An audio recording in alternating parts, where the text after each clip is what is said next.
మనం చాలా ఇళ్లపైన లేదా వాహనాలపైన హనుమంతుడి జెండా చూస్తూ ఉంటాం. అసలు ఈ జెండాను ఎందుకు పెట్టుకోవాలి? దీని వెనుక ఉన్న అసలు రహస్యం ఏమిటి? మహాభారత యుద్ధం మొదలయ్యే ముందు శ్రీకృష్ణుడు అర్జునునికి ఒక ముఖ్యమైన సలహా ఇచ్చాడు. తన రథంపై కపిరాజు అంటే హనుమంతుడి జెండాను ఉంచమని చెప్పాడు. ఎందుకంటే రామావతారంలో ఉన్నప్పుడు హనుమంతుడి సహాయంతోనే రాముడు రావణుణ్ణి సంహరించి విజయం సాధిస్తాడు. ఎక్కడైతే హనుమంతుడు ఉంటాడో అక్కడ విజయం, లాభం ఖచ్చితంగా ఉంటాయని కృష్ణుడు అర్జునునికి వివరించాడు. ఆ జెండా రథంపై ఉండటం వల్లనే పాండవులకు అంతటి గొప్ప విజయం లభించింది.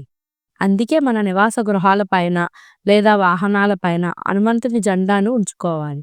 ఇలా చేస్తే మీ జాతకంలో ఉన్న సమస్త గ్రహదోషాలు తొలగిపోయి ఇంటిపై ఉన్న జెండా రెపరెపలాడుతుంటే నరఘోష, దిష్టి వంటి నెగిటివ్ ఎనర్జీ దరిచేరవు. మీరు చేసే ప్రతి పనిలోనూ ఆటంకాలు తొలగి దిగ్విజయం పూర్తవుతుంది.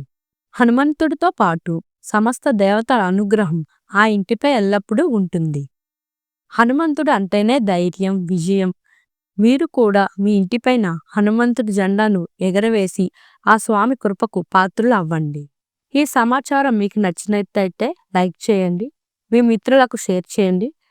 జై శ్రీరామ్.